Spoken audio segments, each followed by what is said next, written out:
감사합니다. 제가 벌써 2013년 3월인가요? 봄부터 시작해서 나름대로 한 번도 안 빠져보려고 했는데 한 번 빠지고 지금까지 참석할 수 있었던 것도 굉장히 하나님의 큰 은혜가 아니었나 싶고, 우리 이렇게 함께 하시는 우리 목사님이나 우리 집사님들과 함께 하나님의 말씀을 함께 나누고 읽을 수 있어서 너무나 감사하다는 말씀을 먼저 드리고 싶습니다. 그리고 제가 이 바르트 교육교약을 실제로 발제를 한번 해보니까 지금까지 섬겨주셨던 우리 3년 반 동안의 교수님들이 얼마나 수고가 많으셨는가 하는 것을 절실히 많이 느끼게 되는데요. 또 이제 저는 아직 학위가 없기 때문에 물론 바르트도 정식 학위가 없는 사람이었기 때문에 목회자의 입장에서 이 바르트의 교회 교의학을 봤을 때 그가 그 교회 교의학이라고 했던 그 제목 자체에 그 교회를 향한 자신의 모든 사랑과 능력을 다 쏟았던 것이 아닌가라는 그 마음을 더 느낄 수 있어서 이전보다 좀 더 교회를 사랑하는 마음이 생긴 것 같아서 이미 저로서는 바르트 교회 교의학 세미나가 큰 유익이 있지 않았나 하는 생각이 듭니다. 오늘 제가 맡은 부분은 명제 71번의 인간의 소명 부분인데요. 제가 다른 신학자들에 비해서 바르트가 탁월하다기도 하고 오히려 정말 더 진리를 아는 사람이라고 느꼈던 부분이 바로 이 명제에 대한 그 네 줄로 되어 있는 명제에 대한 표현이었는데요. 실질적으로 그가 그렇게 많은 88페이지, 100페이지에 관련된 글을 쓰면서도 이 네 줄 안에 자기가 쓰고 싶은 내용을 다 담아놓은 것 같아요. 그런데 보통 일반적인 신학자들은 철학적 신학의 기반에서 이것을 전개해 나가서 그런지 마치 딱딱딱 도형 안에, 사각형이라는 도형 안에 딱딱 떨어져 나가는 듯한 느낌이라면, 마치 칼바르트는 굴을 마치 사과를 깎듯이 이렇게 우회해서 진리의 중심에 접근해 들어가는데, 그게 오히려 더 바르트의 천재성이 아닌가라는 생각을 했습니다. 혹시 물리학적으로도 실질적으로 직선이 없다고 하잖아요, 우리가 살아가는 세상에는. 그런 부분에 있어서 이 바르트가 우리에게 전해주는 하나님의 말씀이 너무나 귀하고 고마워서 앞에 좀 서원이 길었던 것 같습니다. 그러면 제가 명제를 읽으면서 함께 글을 나눴으면 좋겠습니다.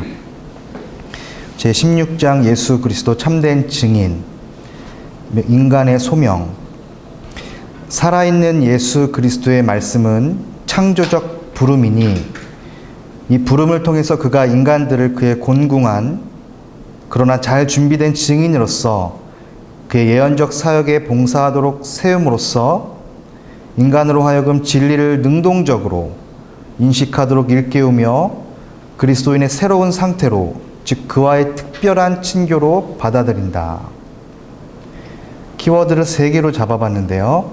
창조적 부름, 그것을 통한 예언적 사역, 결국 그리스도와의 특별한 친교를 바르트가 이 명제를 통해서 말씀하고 있는 것 같습니다. 들어가면서 지금까지 전개된 칼 바르트의 신학적인 구조 안에서 교만한 인간은 의롭게 된 인간에 의해 대체되고 나태한 인간은 성화된 인간에 의해 대체되는 바와 같이 거짓된 인간은 부름받은 인간에 의해 대체된다고 한다면, 이 소명은 14장의 칭의, 15장의 성화에 상응하면서 또는 상응하게 전개될 것이다. 이제 그는 이 주제에 관해서 다음의 6가지 항목을 통해 서술하고 있는데, 1. 생명의 빛 속에 있는 인간, 2. 소명 사건, 3. 소명의 목표, 4. 증인으로서의 그리스도인, 5. 환난 속에 있는 그리스도인, 6. 그리스도인의 해방이다. 여기서 필자에게 맡겨진 부분은 1번에서 3번까지에 해당됩니다. 1. 생명의 빛 속에 있는 인간. 이 첫 부제에 나타난 생명이란 참 하나님이자 참 인간이신 분의 인격의 생명이라고 한다. 다시 말해서 예수 그리스도의 생명이라는 것이다. 이것을 바르트는 다음과 같이 요약하는데, 생명은 신이 예수 그리스도 안에서 의지하고 성취했고 그 안에서 아직도 실행되는 자신과 세상과의 화해이다. 따라서 그 빛은 인격이신 예수 그리스도의 빛으로서 자기 알림이며 물질적으로는 그 안에서 일어났고 여전히 실행되는 화해의 알림, 곧 계시인 것이다. 그런데 바르트는 그 빛이 실제로 인간의 공간에서 비추며 그렇게 함으로써 그를 조명하고 그 안에서 그를 통하여 비치도록 모든 것이 준비되어 있다고 말한다. 다시 말해 그의 소명의 사건을 위해 준비되어 있는 것이다. 결국 이것은 일반적으로 인간을 그 앞에서 의롭게 만들고 그를 위해 거룩하게 하는 신의 은총이 인간의 감사에서 그 응답을 발견하는 사건이라고 말할 수 있을 것이다. 하지만 바르트는 모든 인간이 소명받은 자는 아니며 다만 예수의 특별한 부름에 의해서만 소명받는 자가 될 수 있다고 말하는데, 따라서 인간의 소명은 신과 인간과의 만남에서 특별하고 이례적인 사건이 된다고 합니다. 그런데 이 소명은 칭의와 성화와 더불어 그것이 실현되기 전 에베소서 1장 4절 말씀에 따라 세상의 기초가 놓이기 전에 예수 그리스도 안에서 일어난 그를 선택함에 근거된다고 합니다. 다시 말해 이것은 그의 자유 안에서 사랑하고 그의 사랑 안에서 자유로운 신의 은혜의 선택으로서 죄인을 위해 자신을 선택하고 자신을 위해 죄인을 선택하는 신으로서라고 합니다. 바르트는 신약 성서의 기준을 따라 다음과 같이 정리합니다. 그리스도인은 선택받은 자이며 따라서 부름받은 자이다. 그들은 선택받은 자이기 때문에 부름받은 자이다. 따라서 바르트에 의하면 부름받은 인간이 된다는 것은 어떤 상황에서나 이미 빛 안에, 즉 생명의 빛 안에 서 있는 것을 의미한다. 그렇다면 우리는 여기서 이 모든 진술을 성서적 보편주의와 관련해서 어떻게 이해할 수 있는지에 대한 물음이 발생할 수밖에 없을 것이다. 그런데 여기서 바르트는 구약 성서도 신약 성서도 신과 인간, 인간과 신 사이의 관계에 이런 보편적인 연속성을 알지 못하며 성서적 보편주의는 다른 뿌리와 다른 의도를 가진다고 말합니다. 여기서 필자는 그의 말을 직접 인용하고자 합니다. 성서적 사고와 언설의 다른 많은 요소들처럼 성서적 보편주의도 그것의 발언들이 지금 여기서 감추어진 구원하고 완성하는 신의 행위의 전적 피한적 미래에서 비로소 그런 것으로 자신을 드러내는 사실들과 이미 현재적이며 차안적인 현실의 요소들과 관계되는 한에서만 종말론적으로 이해될 수 있다고 합니다. 그 진술의 내용은 마지막 궁극적인 신의 미래에서 드러날 필요가 있는 진술이며 그 미래를 향해 달려가는 진술이며, 그러나 현재 속에 이미 미래를 전망하며 지금 이미 현재하는 것에 비추어 무조건적 확신 속에 감행될 수 있고 감행되어야 하는 진술이다.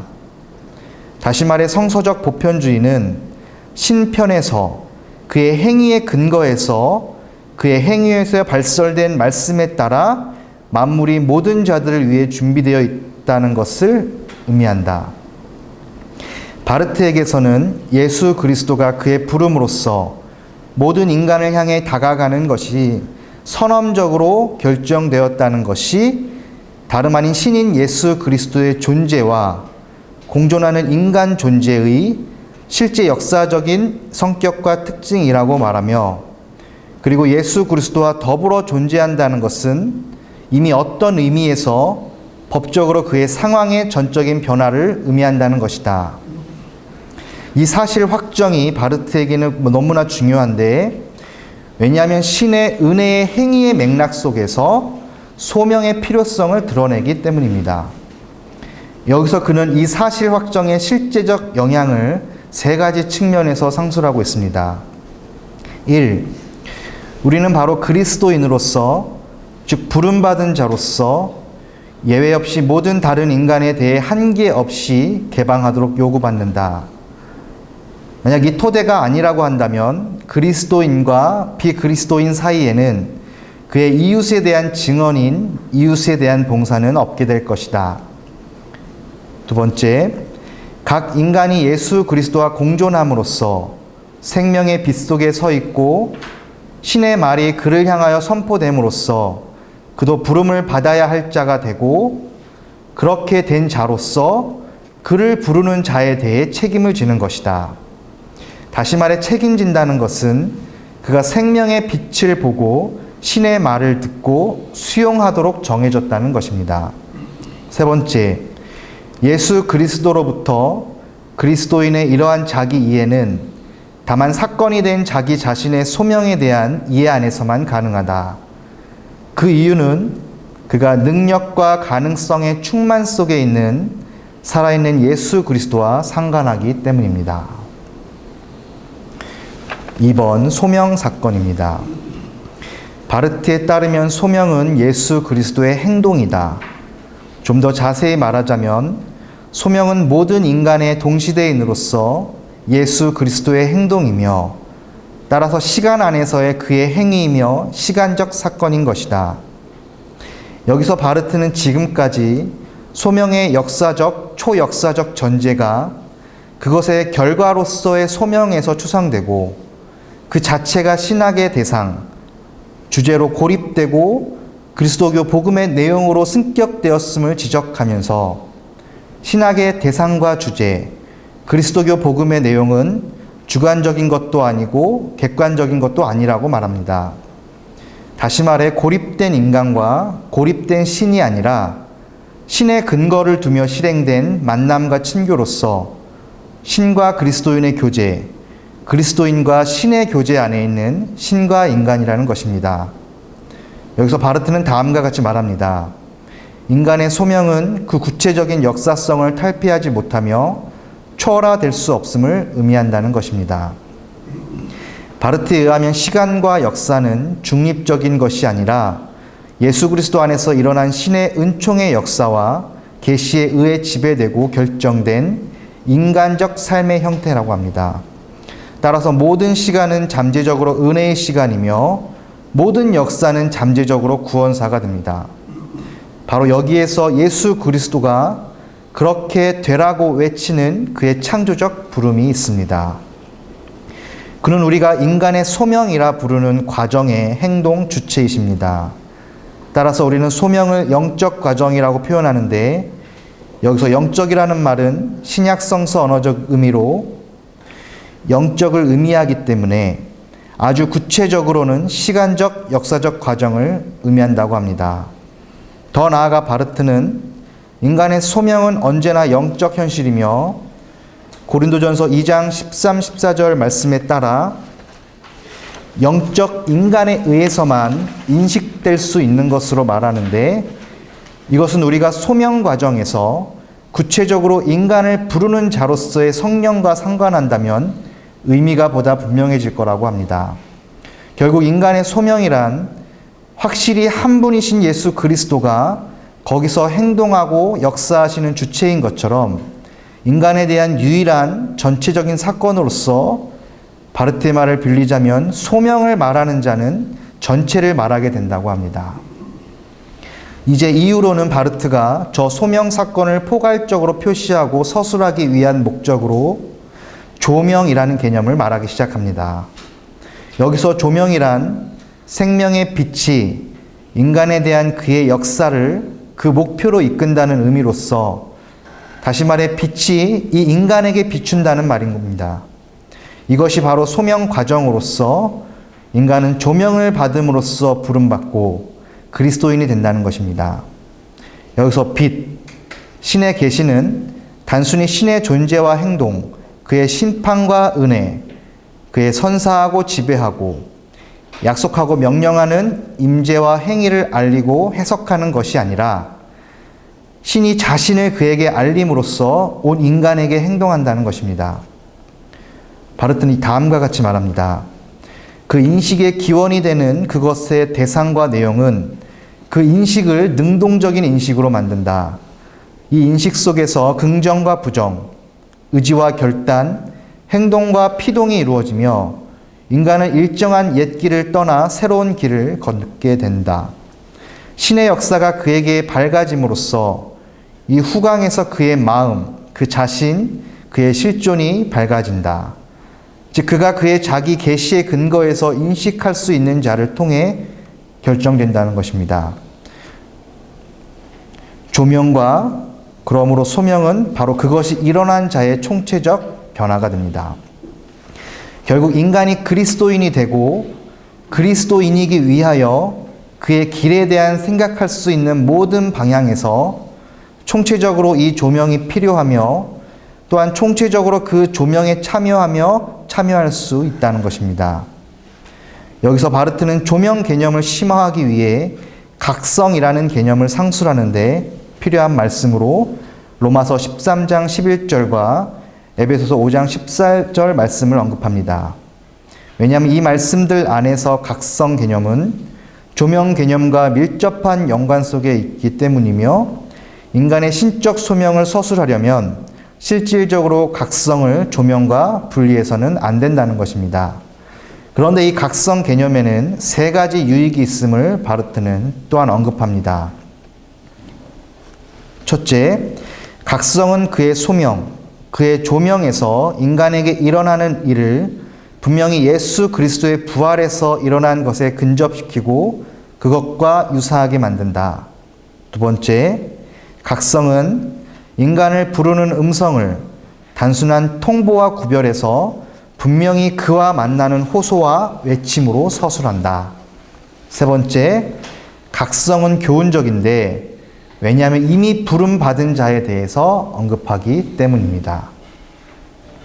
다시 말해서 각성이라는 말은 소명 과정을 서술하는 것으로서 인간에 대한 신의 행위, 즉 그에게 일어난 사건으로서 이전에는 그에게 감추어진 것이 그에게 열려짐을 뜻한다고 합니다.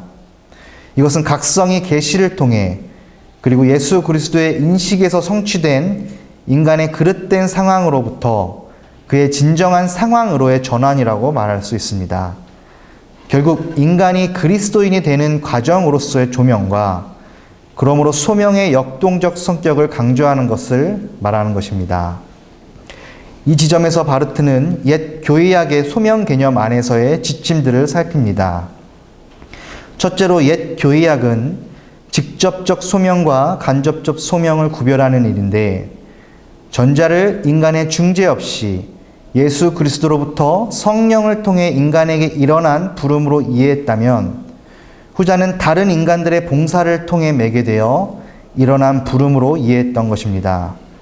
여기서 바르트는 신약성서에서 소명으로 칭해지는 것은 언제나 직접적 소명이었음을 말하면서 그들에 의해서 증언된 주가 한때 그들에게 그의 부름을 알린 것처럼 이제 다른 인간들에게도 알린다면 그것은 그들의 능력과 그들의 역사가 작용한 것이 아니라 직접적으로 그의 능력이 작용한 것이라고 말하고 있습니다. 결국 소명 사건을 이해함에 있어서 모든 것은 직접적으로, 간접적으로, 배타적으로 그분을 인간을 부르는 자로 이해하는 것에 의지했던 것입니다. 두 번째로 외적 소명과 내적 소명의 구별입니다. 여기서 전자는 설교와 성례전을 통해 후자는 성령을 통해 일어납니다. 이곳에서 바르트는 신의 소명 역사에서 외적 동기와 내적 동기를 구별할 수 있고 구별해야 한다고 하면서도 그를 자신에게로 부르는 분은 예수 그리스도이며 부름받지 못한 자로부터 부름받은 자가 된 것은 인간 자신이라는 점을 강조하고 있습니다. 세 번째로 바르트는 보다 적극적이며 교훈적으로 일회적 소명과 연속적 소명의 구별에 대해 말합니다. 여기서 그는 구별하되 분리하지는 말아야 됨을 말하면서 하나의 소명 사건은 동시에 일회적이며 그 일회적 시작에서부터 일어나는 소명들의 연속으로 이해되어야 한다고 말합니다. 다시 말해 일회적 소명이고 다만 일단 시작한 조명과 각성 그리고 그런 것으로서 또한 연속적 소명이 아닌 소명은 없다는 것입니다. 결국 실제로 중요한 것은 그의 회개가 일단 시작했다는 것과 상관없이 그의 삶이 그리스도인의 삶으로서 날마다의 회개가 되어야 한다는 것입니다. 이러한 의미의 연속성 안에서 그는 다음과 같이 말합니다. 단 하나의 소명이 있으니 오직 직접적 소명이며 그러나 바로 이 소명이 외적 소명, 내적 소명으로 이례적 소명과 연속적 소명으로 이해되어야 한다는 것입니다. 세 번째, 소명의 목표. 바르트가 말하고자 하는 인간 소명의 의도는 그가 그리스도인이 되는 것에 있다는 것입니다. 하지만 여기서 그는 소명이 특별한 형태의 그리스도인 신분에 특별히 근거하는 특수 현상으로서 그 위치와 정당성을 가질 수는 있으나 불가결한 근거로서, 즉 그리스도인 실존의 필수 조건은 아님을 말하고 있습니다. 다시 말해서 그리스도인 자신, 그러므로 모든 그리스도인은 어느 시대에나 어느 곳에서나 오직 소명을 통해 그리스도인이 되며 그리스도인이라 불릴 수 있습니다. 단 부름받지 않은 자는 또한 그리스도인이 될 수 없다는 주장을 할 수 없다는 것입니다. 다만 분명한 것은 그것의 교의학적 입증이 그리스도인이라는 이름의 기원과 그 의미에서 질문되고 거기에서부터 이해되고 진지하게 다루어지며 소명 개념과의 필연적 관계에서 인식되어진다는 것입니다. 곧 모든 다른 인간들 가운데서 그들의 존재는 보편적인 신약 성서의 표현을 따라 그에 대한 믿음을 통하여 그들을 해방하고 구속하는 능동적 지식을 통해 결정되었다는 것입니다. 결국 설명의 전제는 바르트에 의하면 그리스도인은 그리스도에게, 그렇게 함으로써 그리스도가 또한 그리스도인에게 속하며 그의 그리스도가 된다는 말입니다. 여기서 바르트의 말을 직접 한번 읽어보겠습니다. 그에게 속함은 인격적 행위에 근거한다. 그가 그렇게 칭할 수 있고 칭해야 하는 자의 특별한 주권 행위의 역사이다. 그는 자동적으로 그에게 속하는 것이 아니라 그 자신을 통해 그에게 속하게 되었다. 그는 그에 의해 획득된 자이다. 그러므로 인간은 그에게 속하게 된다. 너희가 나를 선택한 것이 아니라 내가 너희를 선택했다. 요한복음 15장 16절 말씀입니다.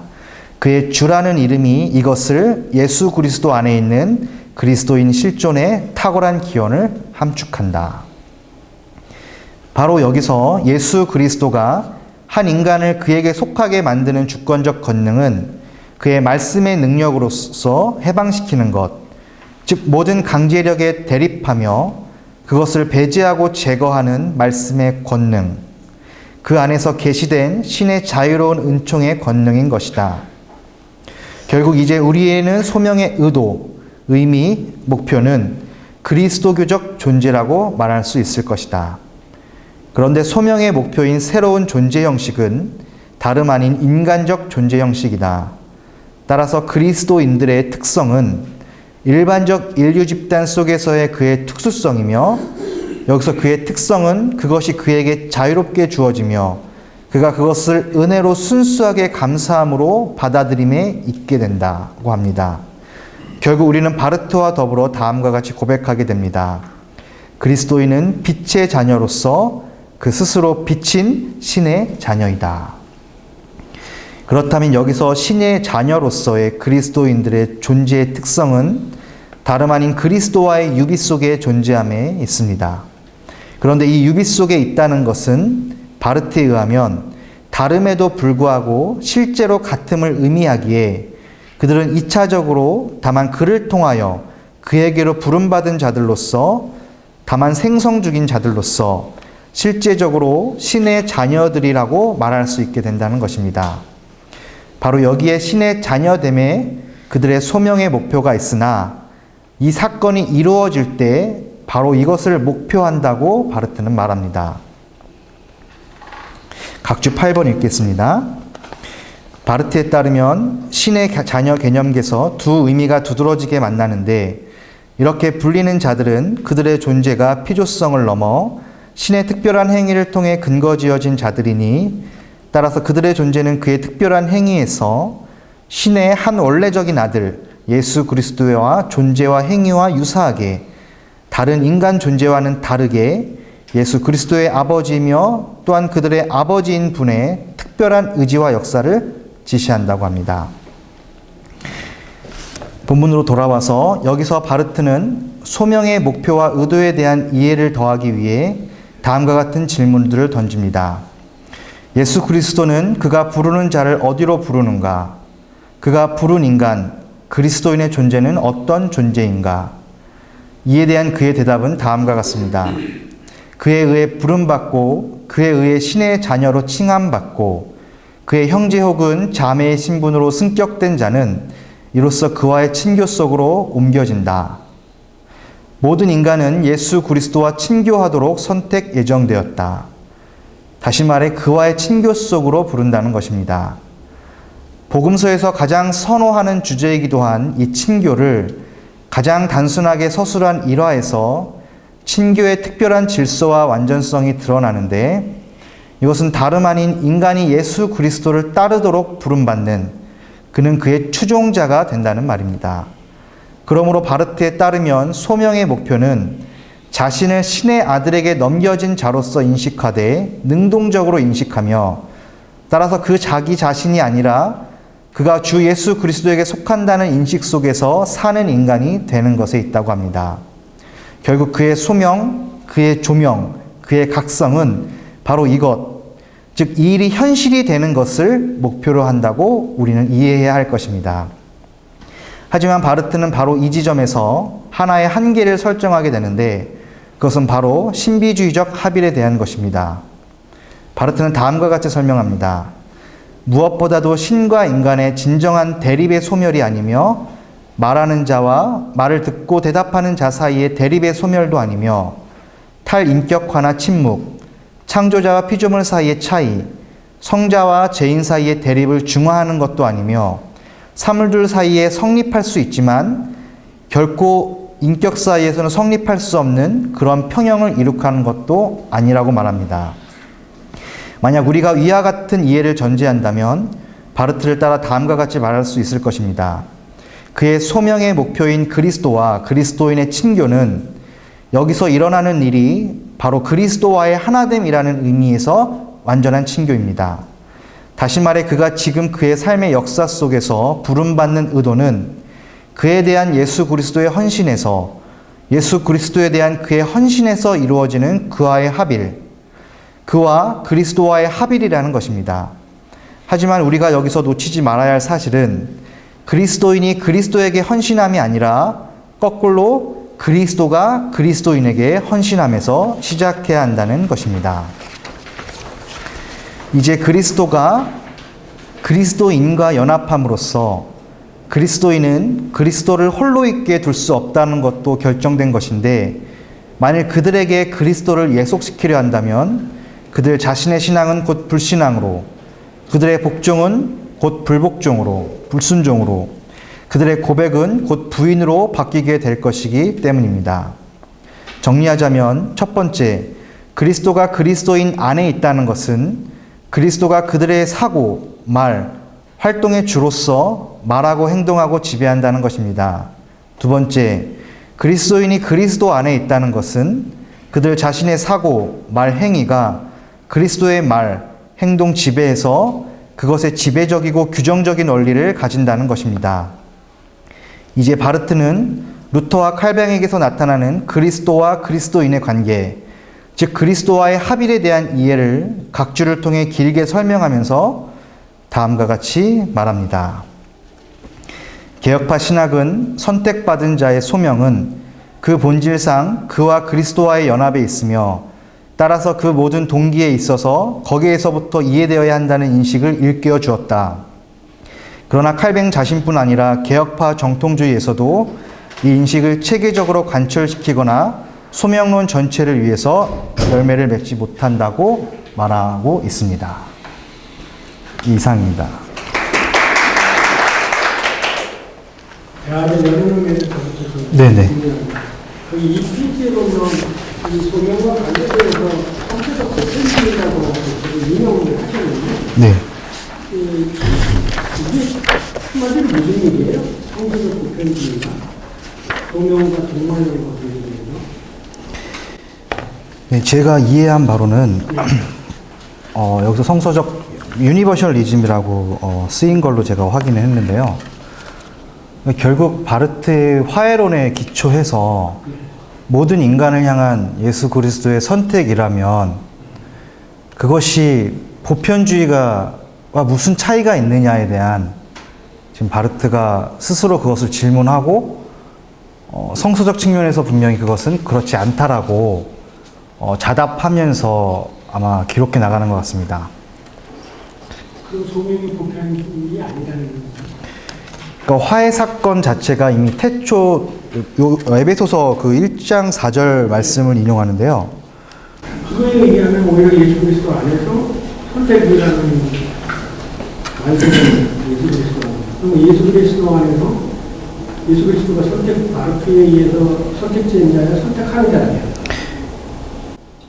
제가 느낄 때는 바르트의 그 객관적 화해와 성령을 통한 그 주관적인 역사가 결국은 우리가 삼위일체적으로 본다면 구분될 수는 없지 않습니까? 분리는 하지만.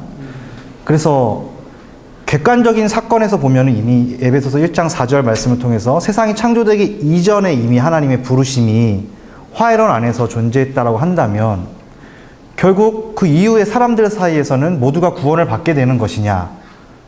바르트는 또 그거에 대해서는 또 경계를 두고 있기 때문에 이게 굉장히 중첩된 의미로서 지금 바르트를 이해하기에는 그래서 결국 바르트는 성서적 신구약적 의미에서 결국 자신이 말하는 것은 그렇지 않다라고 하면서 그것을 성령에 관련된 부분은 종말론적인 부름으로 이렇게 끌고 가는 듯한 구조를 보이고 있는 것으로 제 눈에는 그렇게 확인이 되고 있습니다.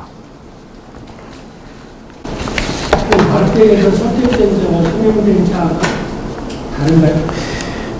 네, 그러니까 바르트에게서는 선택된 자는 동일한데 부름받은 자 자체가 이제 성령의 사역이기 때문에 구별을 두고 있는 것 같습니다. 그러니까 모두 다 선택을 받았다고 해서 모두가 다 부름받은 자는 아니라고 말하고 있는 게 그 바르트의 전체 신학적 화해론의 구조와 이렇게 상응하는 구조로 보이고 있는 것 같습니다. 그러면 예수 그리스도 안에서는 많은 사람에서 그리스도 인간의 선택되는 건데 소명은 그러면 그 중에서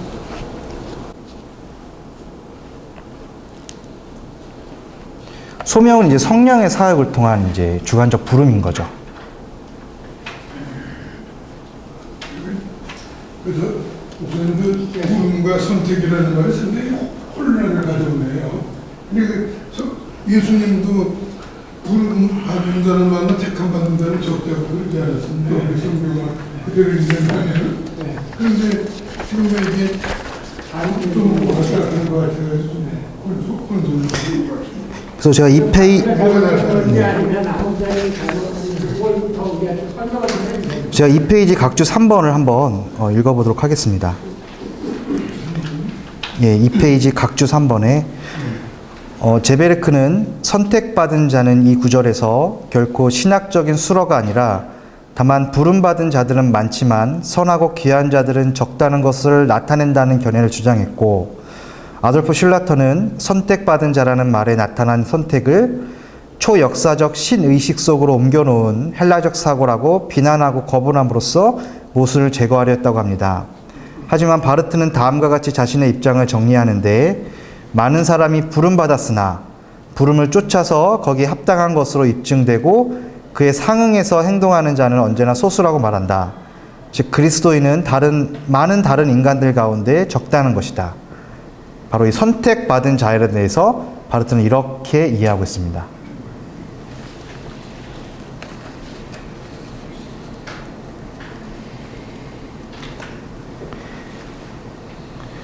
제가 네.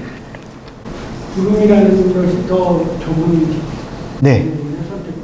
그렇죠. 선택이 더 넓은 광의적인 개념이고요. 부름은 거기에 좀 더 이제 협의적인 개념으로 이렇게 제가 이해할 때는 바르트가 공동체의 선택과 각 개인의 선택이 같이 있지 않습니까? 물론 구조적으로는 공동체 선택을 먼저 말하고 그 다음에 이제 개인의 선택을 이제 말하는 걸 구조를 봐서 결국 바르트에게서는 공동체적 선택이란 예수 그리스도 안에서 모든 인류가 화해 대상이 되지만 또한 성령의 사역을 통해서 또 각 개인의 부름이 또 이렇게 구별하고 있는 구조가 처음부터 끝까지 이렇게 일관되게 드러나고 있는 것 같습니다. 그러면 조금 아들하고 성령하고의 역할이 좀 어떤 컨티뉴이티가 안 되는 그 각자를 보는 것 같은 이상을 듣는데 그게 맞을까요? 다시 한 번만 질문해 주시겠습니까? 예수 그리스도 안에서의 네. 선택과 네. 성령의 그 부름이 예를 예수 그리스도 안에서는 광의적인 의미, 네. 성령의 역사에서는 하나 협의의 의미라면 아들과 성령의 역사가 그 축소되어지는 게 아니에요. 성령이 와서 어쨌든 바르트에 의하면 삼중적 사역이기 때문에 동시적으로 다 공동 사역이긴 하지만 결국 예수 그리스도의 선택 자체가 온 인류를 위한 선택이고, 그리고 우리가 또 주관적인 부름 자체는 또 바르트가 그 부분에 대해서는 조금 더 여지를 두고 있는 듯한, 그래서 모든 사람이 다 구원받았다고는 대응 관계로 두지 않고, 네, 그 차이를 여지를 남겨두는 상응 관계로 이해하고 있는 것이 아닌가 하는 것은 제가 이해하는 바르트에 대한 이해입니다. 왜냐하면 3페이지에는 성령의 사건을 예수 그리스도 성령의 사건이거든요. 화해 사건이거든요. 이 성령의 사건을 레알리지어를 하는 것은 성령이지만 성령 사건 자체가 화해 사건입니다. 네. 그게 논리적으로는 이해하기가 힘든데요. 저는 오히려 바르트가 그림을 그리고 있다고 생각을 합니다. 그러니까 이게 우리가 논리적으로는 어떻게 모든 인간을 위해 화해된 인간이 어떻게 그 하나님의 빛 아래에서 모든 사람이 구원받는 것은 또 아니라고 하는, 그러니까 바르트가 이 보편 구원론에 관해서도 결국은 선포할 수는 있지만 그걸 확정할 수 없다라고 표현하는 것처럼 그 긴장 관계를 항상 염두에 두고 있기 때문에 우리가 그 논리를 풀어내기는 불가능한 것이 아닌가. 바르트 자신도 그것을 명확하게는 말하지 않고 있기 때문에 언제나 그 자기 나름대로의 변증적 긴장을 항상 두고 있기 때문에 그 안에서 그 정도 이해해야 되지 않을까 하는 게 제 한계인 것 같습니다. 그게 바로 이제 바르트를 가지고 있는 초창기에 나왔던 디알렉티스 테오리가 변증법적 신학이라는, 사실은 우리가 변증법 하면은 해제, 안티해제 뭐 해가지고 그냥 무조건 엮으면 변증법이라고 할 수 있는데, 바르트가 생각한 지금 이 문제가 방금 가지고 있는 변증법에 대한 문제가 정확하게 보이지 않는데, 그뭐 한국 사람들 안에 지금까지 가능하면 바르트에게서의 명제는 앞에서 우리는 해야 된다. 그러나 할 수 없다. 이 두 개의 명제가 그러면 두 가지 명제가 서로 다른 두 가지 명제가 어떻게 동시에 진리일 수 있겠느냐. 이것도 맞고 저것도 맞고, 우리는 해야 된다는 것도 맞고 할 수 없다는 것도 맞느냐는 이 두 가지를 어떻게 설명해 나가는 게 변증법이거든요. 그러니까 지금 현재 말씀하신 이 잘 여기 바르트가 얘기해 놓은 거를 이제 본인이 이걸 변증법적으로 풀었어야 되는데요. 풀어야 되는데 지금 이 내용 자체로는 이 텍스트에 있는 그대로예요. 그래서 여기서 우리가 이제 한국 사람이 해석을 내서 풀어내야지. 그래서 그 문제를, 그래서 제가 물어본 건 앞에 어디서 나온 법률적인, 서울서 법률적이라고 얘기하면서 또 뒤에 와서는 협의에 대해 얘기하는 거고, 그럼 이 협의도 맞고, 그다음에 법률적인 것도 맞냐? 그럼 이 두 개가 어떻게 어떤 이런 두 개가 맞느냐라는 이제 그거를 결론적으로 기술을 했어야. 그 부분은 아직 제 안에서 해결이 안 된 것 같습니다. 네. 질문을 연이어서 하면 네. 흐름을 제가 알면서 찾았지만 이 페이지의 흐름을 보면 여기서 지금 그리스도인은 선택받은 자이며 따라서 부름을 받은 자이다. 그들은 선택받은 자이기 때문에 부름을 받은 자이다. 여기서 선택받은 자와 부름받은 자를 아까 이렇게 폭에 좀 좁아서 네네. 그러니까 선택받은 자보다 네네. 부름받은 자가 적다라는 개념으로 말씀을 하셨지만 네네. 그게 과연 옳은 이해인가에 대해서는 제가 좀 퀘스천이고요. 네네. 그런 이야기를 하면서 네. 그 다음에 당연히 성서적 보편주의라고 되어 있는데 제가 정확한 의도는 네네. 모르겠지만 네. 이 성서적 복음주의를 이야기를 하면서 그 다음에 핵심적으로 바르트에게서는 뭐 작은 글씨 바로 아랫단에 있는 것이 저는 이해하는 데 굉장히 도움이 많이 될 것 같은데요. 네. 예수 그리스도가 그의 부름으로서 모든 인간을 향해 살아간다는 것이 이미 선언적으로 결정되었다라는 것이라는 거죠. 네. 그래서 이 부분이 아마 성서적 복음주의와 연결되는 것이 아닌가라는 생각을 하고 있고요. 네. 그것을 다시 풀어서 쓴 게 그 다음에 나오는데 예수 그리스도의 존재와 공존하는 인간 존재의 실제 역사적인 성격과 특징이라는 거죠, 이게. 네.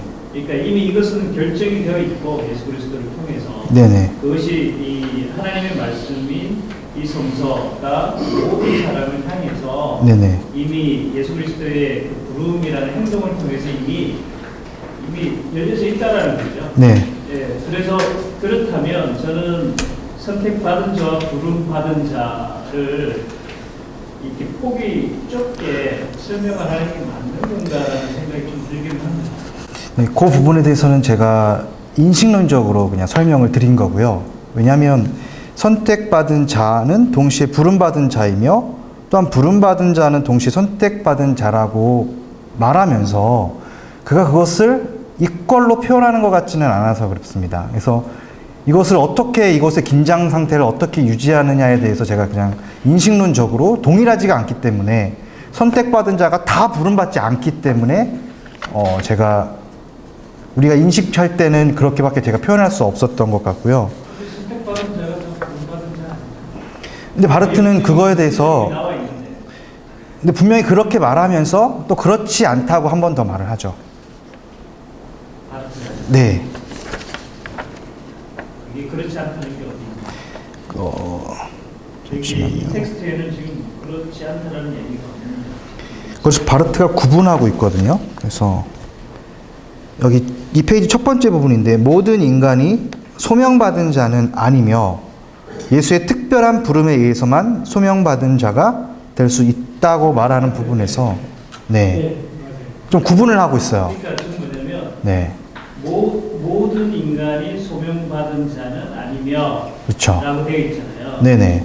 그러니까 여기서 얘기한 소명받은 자라는 것과 네. 선택받은 자라는 것은 동의어에 그것을 바르트가 100% 이꼴로 두지 않고 이렇게 부름받은 자가 선택받은 자이며 선택받은 자가 부름받은 자라는 수사어구를 통해서 좀 긴장을 좀 남겨두고 있는 것 같아요. 제가 볼 때는. 근데 결국은 예수 그리스도의 그 주권적 행위에 강조를 두면서 결국 그 모든 것들을 이렇게 정리하고 있는 게 아닌가. 그러면 개념 정의가 필요한데요. 네. 일단 소명받은 자라는 개념이 하나가 나오고 네. 그 다음에 선택받은 자라는 개념이 나오고 네. 그 다음에 부름받은 자라는 말이 나와요. 네네. 그럼 여기서 앞부분에 있는 소명받은 자 이꼴 부름받은 자예요. 그렇죠. 왜냐하면 이건 한글과 한자의 차이니까. 네네. 맞나요? 네. 자 그러면 소명받은 자가 그러면 부름받은 자일 경우에 네. 그러면 이 앞부분의 첫 번째 문장과 그 중간에 있는 문장을 우리가 비교를 해서 논리적으로 설명을 해보면 모든 인간은 그리스도인이 아니다. 네. 승립이 되잖아요. 네. 그죠? 그리고 그리스도인은 선택받은 자이다. 네. 그리고 선택받은 자는 부름받은 자이다. 이렇게 네. 되어 있잖아요. 네. 그러니까 즉 뭐냐면 선택받은 자와 부름받은 자의 층이 네. 이렇게 넓은 가운데 좁아지는 게 아니고 네네. 동의어가 아닌가라는 얘기를 제가 지금 말씀드리는 거예요. 근데 그걸 동의어라고 해버리면 일치가 돼버리기 때문에 저는 바르트는 그거를 경계하고 있는 것 같습니다.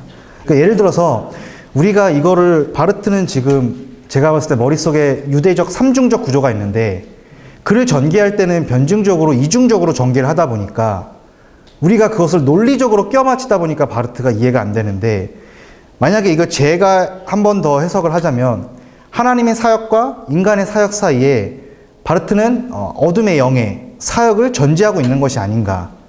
그렇기 때문에 그 하나님의 사역과 인간의 뜻이 온전히 이루어지지가 않는 거죠. 그런 구조로 그림으로 봐야만 이게 바르트 논리가 이해가 되지. 그러니까 바르트는 삼위일체적으로 이중적으로 전개해 나가는 자 그러면 그런 느낌을 제가 받습니다. 예수 그리스도는 네. 여기서 제가 그 71명제 인간의 소명이라는 네. 71명제에서 가장 제가 두드러지게 보는 게 네. 영어로 이야기하면 액츄얼리즘입니다. 굉장히 활동적인 하나님의 말씀. 네. 굉장히 능동적인. 네, 능동적인. 네. 네, 그것을 지금 보고 있는데 지금 그러니까 뭐라고 해야 되는지 모르겠지만 이야기가 깜빡했습니다. 죄송합니다. 예, 생각나면 제가 말씀드릴게요. 알겠습니다. 이거 목사님 말씀하신 거를 실질적으로 이 바르트를 이해하고 있는 사람들이 네. 정확하게 뭐지? 바르트 디알렉트입니다. 네. 그렇기 때문에 이제 저쪽 청해 신학에서 많이 구원론이라는 그런 얘기도 나오는 이유는 뭐냐면 그 이코를 읽기 네. 때문에 그렇거든요. 네. 네. 그러나 이제 그 미신론적으로 내가 이렇게 느끼기에 분명히 네. 보기에는 좀 다른 네. 거다. 네, 네. 이렇게 느껴지는 게 있어요. 네, 네, 네. 그게 바로 디알렉틱인데 네. 그거를 이제 꼭 집어서 네. 그 방법이 어떤 거다라고 하는 것을 이제 지금까지 소개가 되지 않았기 때문에 네. 오늘도 이런 현상이 생기거든요. 그리고 끝까지 저 읽어가 봐야겠죠. 3, 네. 3장까지 하는데 뒤에 4, 5, 1 어떻게 얘기하는 겁니다. 그게 바르트의 디알렉틱이에요. 네. 그러니까 바르트의 디알렉틱은 두 가지 서로 다른 명제가 각각의 진리면서 어떻게 그게 같이 조금 동시에 진리로 성립되구나. 그 두 개의 명제를 같이 놓고 보면 서로 모순인데. 네. 네.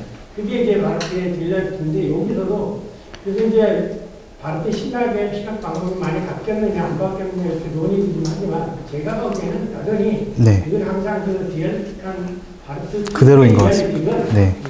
끝까지 갖고 있는 것 같아요. 네. 끝까지. 근데 교수님 이쪽에 이 성서적 보편주의라는 개념이 정확하게 뭔가요? 정서의 안에서는 인간을 구별하지 않죠. 그러나 실질적인 면에서 인간은 구별되죠. 아니 그러니까 인간 입장에서는 그런 설명이 가능하겠지만 지금 우리가 바라보고 있는 예수 그리스도를 통해서 다시 한번 설명을 지금 하는 그렇죠. 그런 경우가 있는데 그러니까 쉽게 얘기하면 그러니까 지금 대목이 왜 제가 이런 그 논리적 대목이 뭐가 나오냐면 자 모든 인간이 있고 그 다음에 선택받거나 소명받거나 부름받은 자가 있고 그거를 이야기를 하면서 갑자기 성서적 보편주의가 나와요. 성서적 보편주의가 나오고 성서적 보편주의의 이해는 종말적으로 이해되어야 한다는 얘기가 나와 있고 왜냐하면 그거는 종말적으로 이해되어져야만 된다는 거죠. 성서적 보편주의가 우리가 흔히 이야기하는 만인구원은 뭐 이렇게 모든 열려있는 그런 식이 아니고 그건 인간 입장에서는 설명이 안 되고 예수 그리스도 입장에서 설명되어지는 종말적 입장에서의 성서적 보편주의는 당연히 이해가 가능합니다. 그러고 난 다음에 그 다음에 무엇을 이야기하고 싶냐면 이 논리적 구성으로 보면 이게 저는 결정문이라고 보거든요. 그러니까 예수 그리스도가 그의 부름으로서 모든 인간을 향해 다가간다. 네. 그런 것이 이미 선언적으로 결정되어 있다라는 거죠. 네. 그죠? 네. 그게 전체적인 틀이 되는 거예요. 그렇죠. 큰 전체 그림이죠. 네. 와 연결이 되는 거고 그게 종말적 이해이고 네. 자 그러면 그 틀 속에서 네. 여전히 모든 인간이 소명을 받은 자는 아니며 네. 부름을 받은 자가 당연히 지금 있고 현재적으로 또 진행형으로 계속 있잖아요. 아까 이쪽에 진행형을 많이 있듯이. 네. 그러니까 여전히 그들에게 향한 예수 그리스도의 열린 말씀이 이미 존재하고 있다. 그쵸. 라는 네. 부분을 강조하는 거지. 이게 마치 그 어떤 층위를 좁혀서 이렇게 설명하고자 하는 논리적 수준은 아니라는 생각이 든다는 거지. 이 전체적인 흐름. 물론 그런 그림 구도로 생각하신다면 이게 바르트 후기 작품이기 때문에 바르트가 보면은 좀 더 이렇게 중심 집약적 구조에서 좀 이렇게 확산되는 그림으로는 좀 전체적인 그림이 그렇게 그려지는 한에서는 뭐 그 부분에 대해서는 제가 동의를 하는데요. 일단 우선적으로 바르트가 가장 왜 만인 구원론에 대해서 싫어한다는 것은 만인 구원에 있는 게 아니라 만인 구원론이라는 겁니다. 론. 바르트에게는 어떠한 원칙도 하나님에게는 대입되지 않기 때문에 만인 구원을 희망할 수 있지만 그것이 이론이 되어버리면 그것은 100%가 돼버려야 되거든요. 그래서 바르트는 그 이론에 대해서 거부를 하는 것 같고 그리고 예수 그리스도의 사역이 모든 인간을 향하고 있지만 그것이 원칙적으로 그렇다고 마침표를 찍을 수 없기 때문에 여전히 점점점으로 남겨둘 수밖에 없는 거죠. 현재 진행이 네. 그러니까 그게 성수에서도 마찬가지인데 말씀이다와 말씀이 된다가 같이 봐야 된다는 거죠. 바르트에게서는. 그게 이제 교수님이 말씀하신 반틸과의 차이인 거죠. 말씀이 된다만 보는 것이 아니라 말씀이 된다라고 하는 그 성령의 사역을 통한 그런 부분이 바르트에게서 항상 공존하고 있기 때문에 그런 부분에서 좀 유의해서 바르트를 좀 이해하지 않으면 바르트를 크게 오해할 수 않을까 생각합니다. 근데 이, 네. 이 주제가 지금 많은 본문하고 연결돼서 생각이 되어져서 그렇죠. 썼던 네네. 그런 이해서가 강한가요? 일단은 소명 자체가 모든 인간을 향하기 때문에 그 부분이 얼핏 이해하기에는 보편 구원과 굉장히 우리가 말을 바꿔서 이해할 수가 있거든요. 그러니까 바르트가 네네. 글을 쓸 때에 네. 전체적으로 만인 구원론이나 자기 구원, 자기 그 원래 이 이야기하고자 하는 말을 오해되는 부분들이 있다는 걸 의식하고 성서적 보편주의라는 부분. 예, 유니버셜리즘이라고 예, 쓰는 것 같아요. 아, 그래요? 네. 그러니까 자기의 의도는 그것이 아니기 때문에 이 부분에 대해서 한번 더 짚고 넘어가는 것 같아요. 소명과 조명이 모든 인간을 향하고 있다는 것이 네네. 무조건 만인구원으로 가면 안 된다는 거를 오히려 여기서 네, 이제 네. 헬바르트는 소명과 조명을 얘기하면서 각성이라는 부분을 얘기하고 있지 않습니까? 네네 일깨워지는 거죠. 예. 예.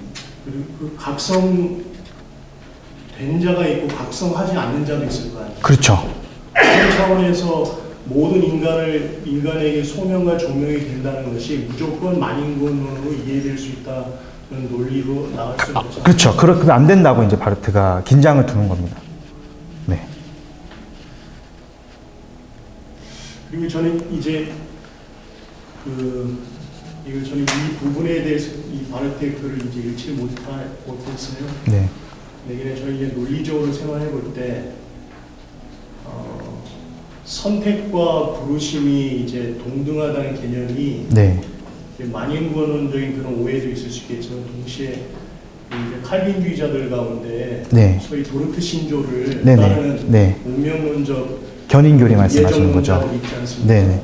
그 사람들은 선택은 네. 운명론적 예정론을 설명하면서 네. 선택과 부르심, 네. 조명은 같은 것으로 네. 설명하고 각성은 인간의 주체적인 것이 아니라 철저하게 하나님의 그런 뭐랄까 불가항력적인 기계적으로 이해한다는 거죠. 기계적으로 그렇죠. 설명하지 않아요. 네. 근데 이게 저는 이제 미진하지만 제가 이해할 때 칼바르트는 이런 이해에 대해서 비판하는 입장에 네. 서 있지 않는다.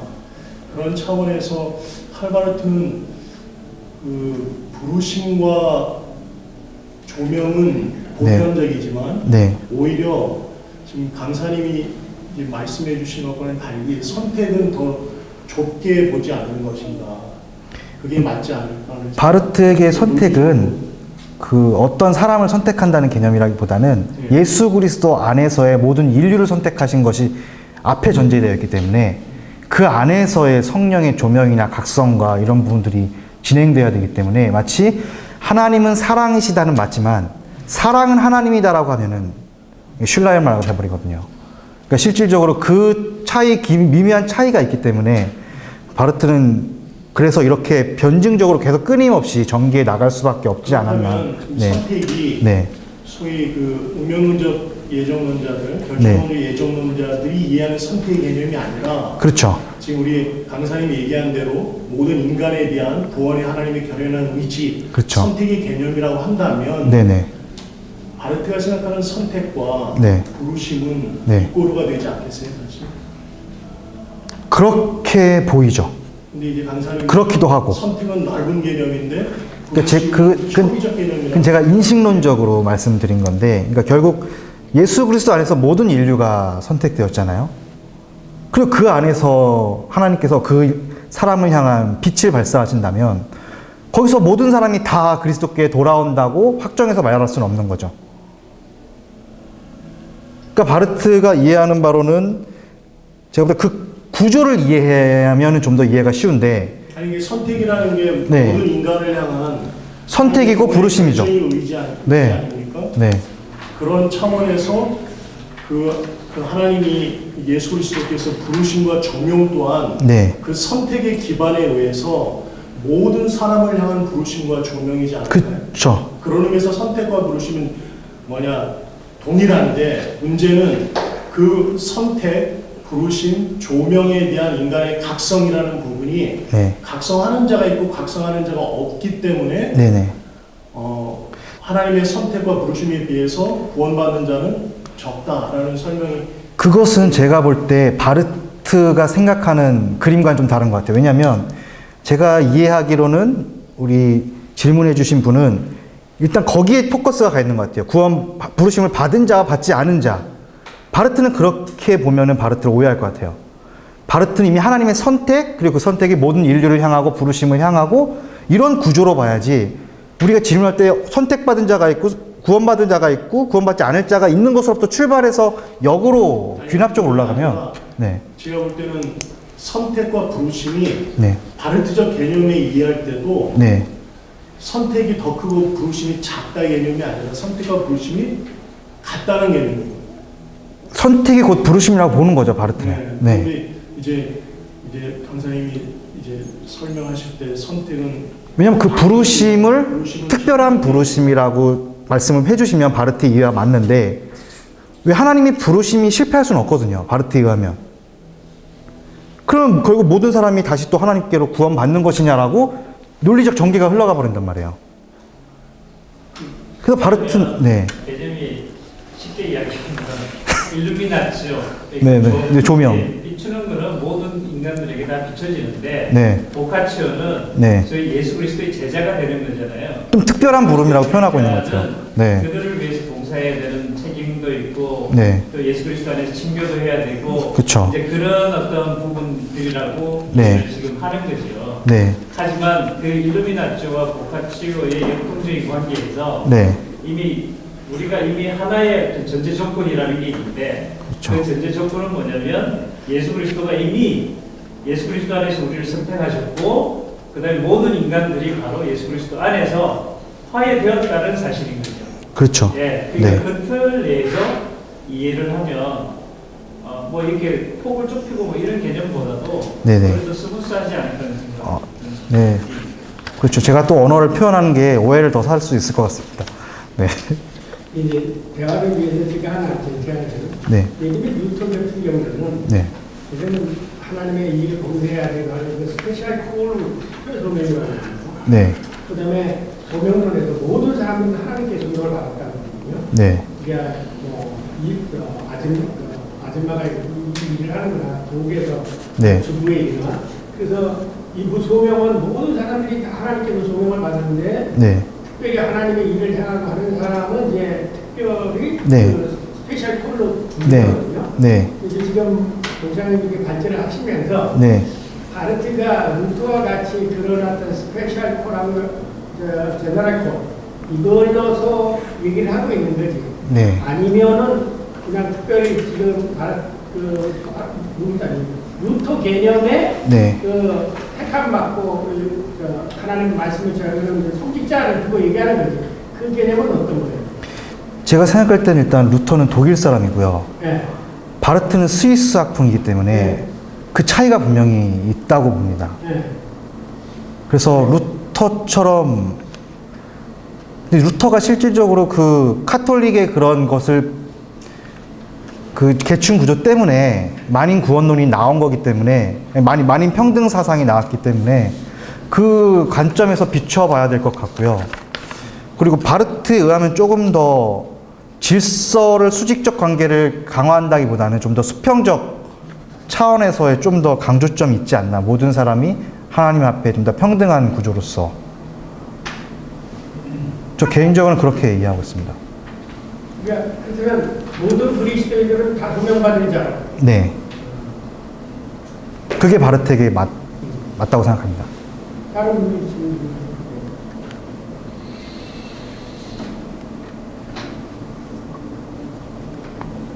7페이지 맨 아래 문장에 네. 본문에서 인용하는 문장에서 그리스도인이 그리스도에게 헌신함이 아니라 네. 거꾸로 그리스도가 그리스도인에게 헌신함에서 시작해야 한다. 네. 그래서 그리스도가 그리스도인에게 헌신함에서 시작해야 한다. 이게 어떤 주도권이 그리스도에게 있다는 거죠. 네. 아마 칼뱅의 하나님 주권 사상의 표현이 아닌가 저는 생각합니다.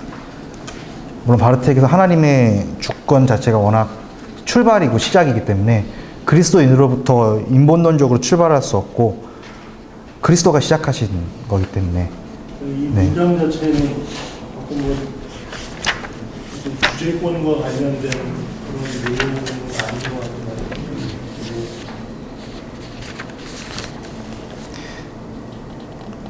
같아요.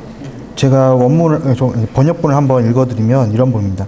그리스도의 헌신에서 그리스도인의 헌신이 나오는 것이 아니라 그리스도의 헌신에서 그리스도인의 헌신이 나온다는 거죠. 그 역은 그렇지 않다는 거죠. 네. 이 문장이 직접 인용입니까? 네네.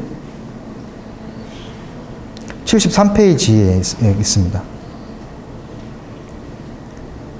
제가 질문, 그러니까 네. 말씀하신 연습도 사이에서 질문을 맨 마지막 8페이지에 네. 대역사 신학은 이 인식을 체계적으로 관철시키거나 소명론 전체에 대해서 인연을 맺지 못했다. 네. 라는 바르트의 이야기가 이게 구체적으로 네. 어떤 상황이기에 제가 잘 몰라서 요게 지금 바르트가 작은 글씨로 표현한 부분인데요. 실질적으로 16, 17세기 개혁파 신학을 염두에 두고 한 말입니다. 그들이 어떻게 그러니까 그 부분에서 그리스도와의 연합됨, 그리스도 안에 접붙임밤 대해서 바로 이게 그 소명론 전체와 연결지어서 이거를 끌고 나가지 못했다는 거죠. 그러니까 이제 본인이 했다 이겁니다. 바르트에 따르면. 그럼 기존에 그들은 어떻게 했어요? 그리스도와의 연합 자체를 그러니까 실질적으로 바르트는 이렇게 써 있거든요. 이것에 비추어서 루터파는 보다 친교를 강조하고 칼빈주의는 보다 신과 인간 사이의 간격을 강조했다라고 이제 바르트가 이제 기록하고 있는데 어쨌든 이 두 가지를 가지고 결국 소명론까지는 끌고 가지 못했다는 부분들을 그냥 마지막으로 언급하고 있는 것 같습니다. 네. 개혁파 신학 안에서.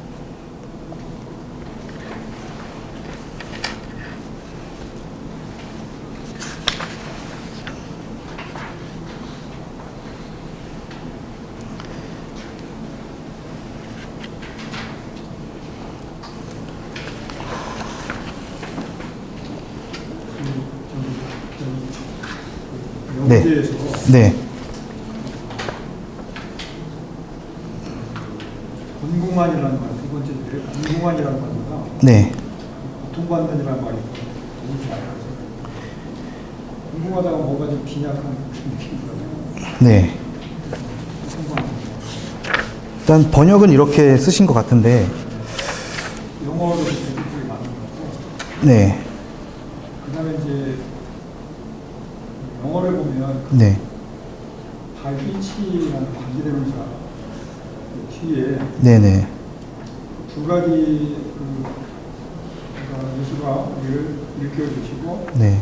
우리를 받아들이시고 그런 친구로 네. 하고서 트러스팅 힘 에지 어플리티도 이렇게 있는데 네. 그거를 갖다가 이제 우리 번역할 때는 봉사를 효용으로서 수단적으로 이렇게 설명했는데 수단이라는 건 이렇게 연속적으로 보는 것이 맞지 않을까 생각합니다. 그래서 좀 뒷부분을 봐야 되는 부분이 뭐 어쨌든 원문은 독일어일 테니까요. 이것을 또 영어로 옮긴 판과 어떻게 언어적으로 다른지는 네, 제가 잘 모르겠고요. 일단은 곤궁안이라는 표현이 저는 나쁘진 않은 것 같습니다. 왜냐하면 비참한 뭐 이러면 너무 특정한 색깔의 어려움을 말하지만 공공하다는 것은 바르트에게서 인간의 그 그리스도 앞에서의 자신의 공공한 현실 존재에 나름대로 저는 이 황정욱 박사가 잘 나름대로 번역해 주신 게 아닌가 생각합니다. 네. 뭐 어플리트를 실질적으로 고통을 가하다라는 뜻인데 고통보다는 공공한이라고 보는 게 좀 더 존재론적 의미가 잘 인간의 가치 흉년이 잘 드러나는 게 아닌가 생각합니다. 고난받는 증인으로서 세상에서 네. 고난받는 증인으로서 생각합니다. 네. 이게 인간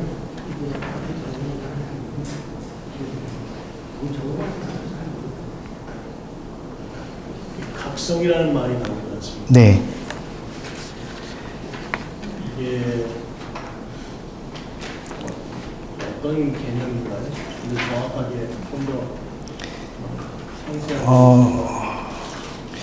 영어판으로는 일깨우다라고 쓰인 것 같은데, 그러니까 그가 스스로 바르트에 하면 능동적으로 그거를 깨닫게 되는, 그러니까 하나님께서 강제적으로 하시는 것이 아니라 그것이 그가 스스로 능동적으로 깨닫게 하나님께서 하시는, 그 정도 뉘앙스로 이해하시면 되지 않을까 생각합니다. 성경에서 회개라는 게 있고 이제 네. 주릭시라는 게 회심이라는 개념이 있지 않습니까? 네.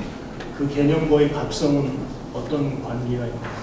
같은 제가 의미인가요? 그때 각성이라고 표현된 건 잘 모르겠고요. 보통 이제 요한복음에서 본 어게인이라고 거듭나다라고 할 때 이제 위로부터 태어난다는 의미거든요. 근데 그걸 이제 요한은 성령의 사역을 통해서 거듭난다고 표현하는데, 이거는 아무래도 그 정통주 신학자들이 이 이론적으로 전개하는 과정에서 좀 이렇게 상세하게 세분화한 게 아닌가. 성경에서 그렇게 각성이라는 개념까지. 황교수가 제가 오늘 마침 오른따라는 이 원서를 안 가져왔는데 그 아우프 에어베쿰이라는 말을 쓴 건지 그 엔라이튼이라는 말을 쓴 건지 네. 그게 달라요. 그 계몽주의 사상에서의 그것도 엔라이튼도 각성이라는 네. 말을 쓰거든요. 네.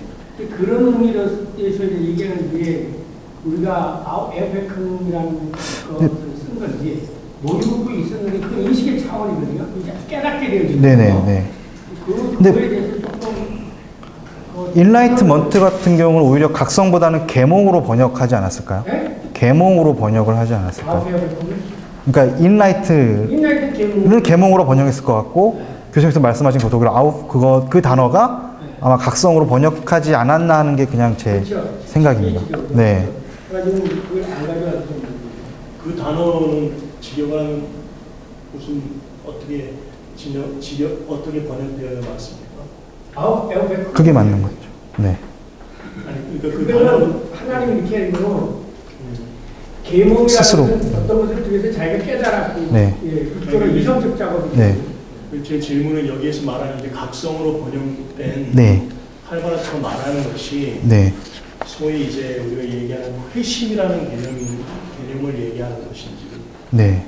아까 지금 이제 요한복음 말씀하셨지만 이제 그 거듭난 중생은 이제 회심 이후에 성령에 의한 네네. 그 변화된 상태를 얘기하는 것이고, 네. 그 이전에 인간이 하나님의 그 부르심과 조명에 대해서 받아들임, 네. 신앙을 받아들임, 네. 그걸 이제 회심이라는 표현으로 이제 많이 네. 사용되지 않습니까? 네. 여기서 이 각성이라는 개념이 회심이라는 개념의 그런 표현인 건지, 아니면 또 다른 개념의 어떤 개념? 제가 그냥 이해할 때는요, 각성이 좀 더 세부적인 개념 같습니다. 마치 각성이 더 하위 개념 같고, 그 다음에 조명, 부르심, 바로 이렇게 지금 점점 더 역으로 이렇게 해석해 나갈 때, 쉽게 생각하면 거죠. 그 다메섹으로 가던 바울이 네. 하늘에서 나온 빛을 보고 하잖아요. 그게 각성이냐 회심이냐. 그렇죠. 네. 그건 회심이 아니죠. 근데 네. 회심으로 지금까지 번역을 하는 거예요.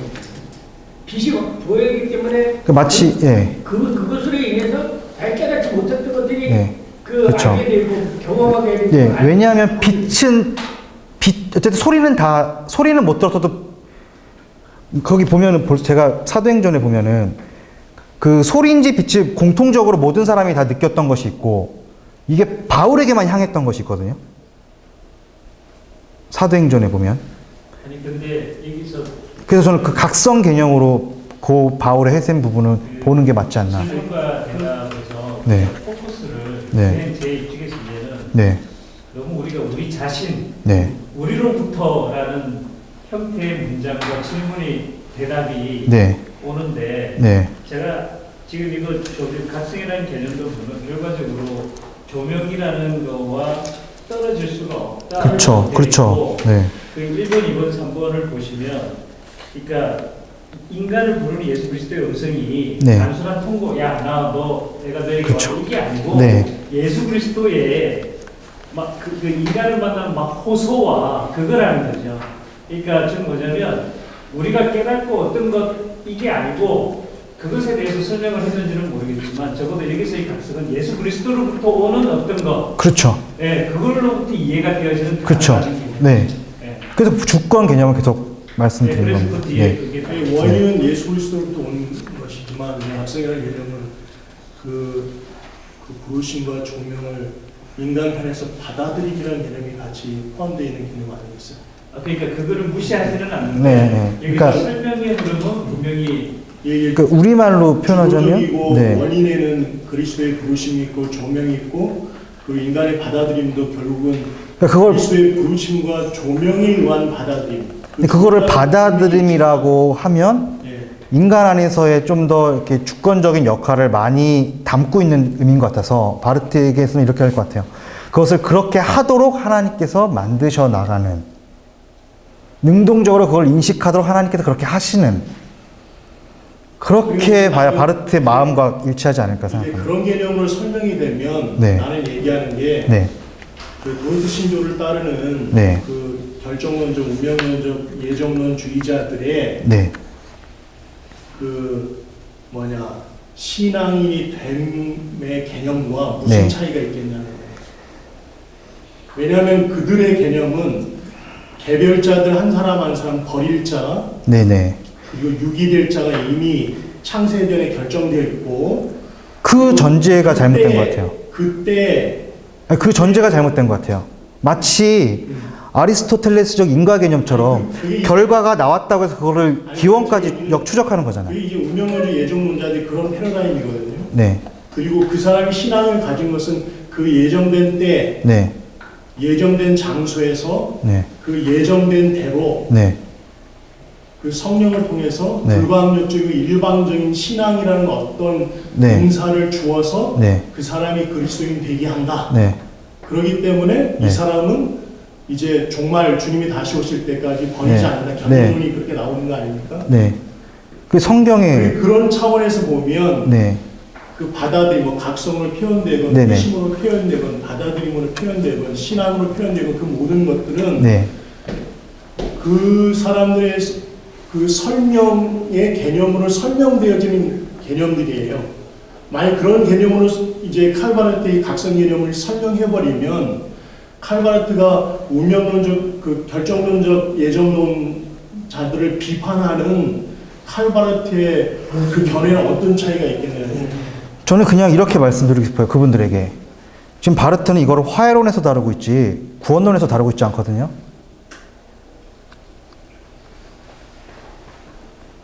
저는 그 부분이, 그들은 바르트의 이런 내용들을 좀 구원론에서 다룬다고 착각을 하고 있는 것 같아요. 그러니까 바르트의 화해론이 이해가 안 되고서는 바르트를 이해할 수가 없죠. 화해론은 저는 구원론이 아니잖아요. 각성이라는 부분을 네. 그래서 종교개혁, 설명해 준 대로 네. 주님의 그 부르심과 조명의 일관성 속에서 주님에게 원인이 있고 주도가 있다는 측면에서 설명과 함께 네. 인간 편에서 받아들임의 차원에서의 그 설명도 곁들여져야 되지 않는가 하는 질문이에요. 이제 그럼 우리가 이제- 계속 이렇게 되면 또 어디로 넘어가게 되냐면 알미니아로 넘어가죠. 네오플라토니즘의 영향을 가지고요. 그 신인 동경을 하나님의 은혜와 인간의 믿음의 그 받아들인 그러니까 인간의 작업이 없으면 하나님의 그 역사가 아무것도 해가지 못하는 그렇게 빠져들을 수도 있잖아요. 인간의 그 받아들인 믿음을 강조하게 되어지는 거예요. 제가 정확히 이해했는지 그동안 네네. 모르겠는데 네. 항상 바르트는 하나님이 일차적인 네. 네. 우리는 네. 일차적인 우리가 지금 각성을 이제 여기 한 목사님께서는 우리 인간이 뭔가 해야 되는 거 아니냐 하는 그런 약간의 뉘앙스를 아니 그게 아니라 하나님이 일차적인 원인, 하나님이 일차를 주도하지만 그 각성의 개념 안에는 그 하나님의 그 주도하시고 하나님이 초대하시는 것에 대한 인간의 받아들임이라는 게 있다는. 그러니까 나의 리스폰스 그것 또한 2차적인 행위일 뿐이지 그쵸. 합의하셔가지고 그렇죠. 네. 1차적인 것과 2차적인 것 순서나 강조나 주도권에서는 분명한데 또 2차적인 부분이 사라져버리면 안 된다는 거예요. 그게 내가 한 게 아니라 그게 하나님에 의해서 주어진 걸로. 아니 그러니까 이 텍스트는 인간의 어떤 그런 부분들을 전혀 도외시하는 것 같지는 않아요. 왜 그러냐면 하나님의 주권의 권능을 이쪽에서 텍스트에서 설명을 했고 이 페이지의 중간에 보시면 그 예수 그리스도가 한 인간을 그에게 속하게 만드는 주권적 권능은 그 말씀의 능력으로서 해방시키는 것 그리고 모든 관계에게 대립하며 그것을 배제하고 제거하는 말씀의 권능 그 안에 계시던 신의 자유로운 은총의 권능이다. 근데 이 하나님의 주권적 권능이라는 것은 이렇게 억압하고 강제하고 억지로 이끌어가는 게 아니고 철저하게 우리 인간의 나약함과 또 그러한 인간에 대한 예수 그리스도의 그 먼저 낮아지심, 보소 이런 부분들이 우리로 하여금 더욱더 그 능동적인 면도 설명을 가능하게 하는 그런 측면이라고 저는 생각이 좀 들거든요. 이 텍스트에서 봐서 아예 어떤 이게 결정론이라고 해가지고 뭐 하나님이 인간을 구원하셔, 하나님이 인간을 선택하셔 이런 개념이 아니고 예수 그리스도에 안에서 인간이신 예수 그리스도, 신이신 예수 그리스도가 이미 그의 선택하심 속에 인간과 화해하는 모든 과정들이 이 원산적인 게 인간의 히스토리가 아닌 인간의 그의 계시태 안에서 이미 살아계신 말씀으로서 우리와 함께하고 계시다는 거죠. 그래서 친교라는 개념조차도 예수 그리스도의 제자도를 설명할 때 우리가 제자라고 설명하지만 친교라는 부분도 여기서 분명히 인정을 하고 있잖아요. 친교라는 부분은 인격적인 만남이고 인격적인 대화고 그런 부분들을 전혀 도외시하지 않는다고 저는 생각을 하거든요. 그러니까 활발하게 의견에 대해서 비판하는 게 아니라 그의 그 의견의 진정성이 뭔가를 내가 질문을 하는 거죠. 근데 이제 그 설명 부분에 그 2차적인 부분이 아닌 1차적인 부분만 강조하면 또 다른 오해가 있지 않는가 그런 그러니까 그 1차적인 계획, 2차적인 것을 제외하지 않는다라고 말씀드릴 수가 있는 거죠. 그러니까 1차 안에 2차의 선택이 있는 거죠. 자, 네. 우리가 이 챕터를 다 안 끝냈으니까 네. 다음에 4장에 들어오는 증인으로서의 그리스도 이거는 어떻게 그 사람들이 참된 증인으로서 역할하게 되는가 오늘 질문한 게 조금 답변이 나올 수 있고 조정현 목사님한테 다음 시간 한번 기대를 해보죠. 다음 조정현 목사님이죠? 네. 어쨌든 오늘 감사한 거는 교수님들 나올 때 이렇게 질문을 좀 많이 해주시는데 교수님한테 좀 어려워서 질문을 안 하고 이렇게 자연스럽게 해서 오히려 더 깊은 대화가 되어졌으면 그 다음 남는 건 다음을 하고 좀 일찍 꼭 질문 장로님 꼭 질문할 수 있으시면 네? 오전 없습니다. 현 목사님 현 목사님 질문할 거 없어요? 아니 저는 제가 여기 아까 에베소 1장 4절에 네. 창세전에 그리스도께서 우리를 택하셨다고 그러셨어요. 그랬죠? 네.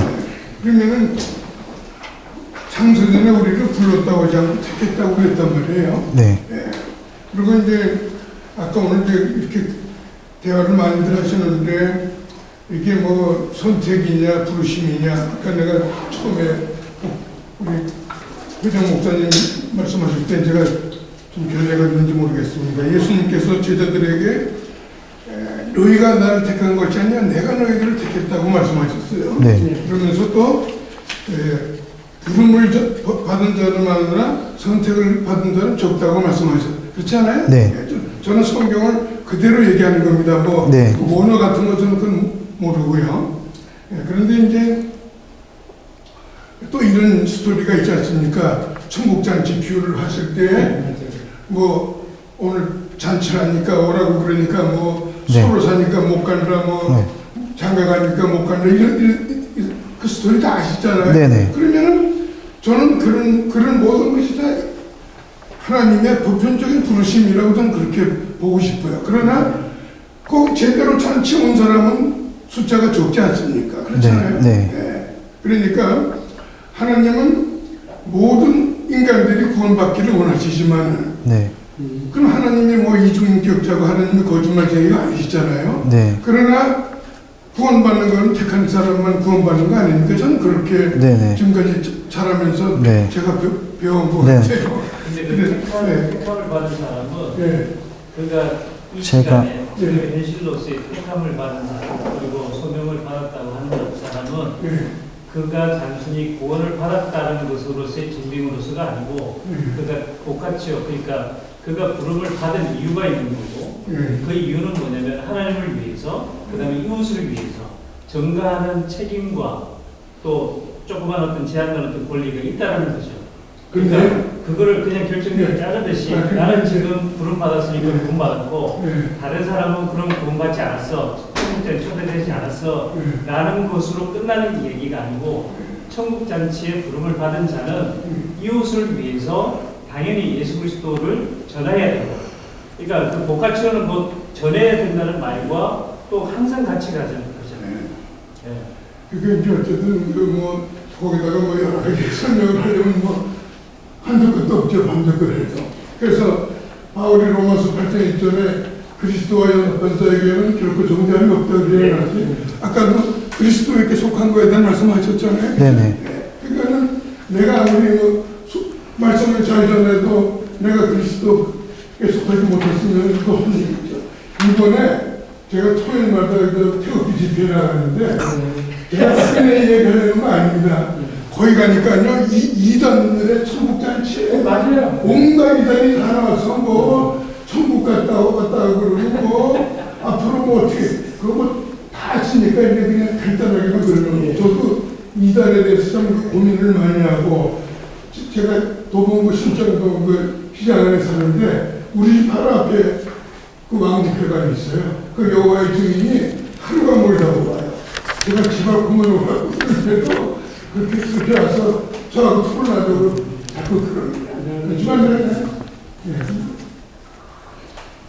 자, 그러면 우리 저 목사님 지도해 주시고 네.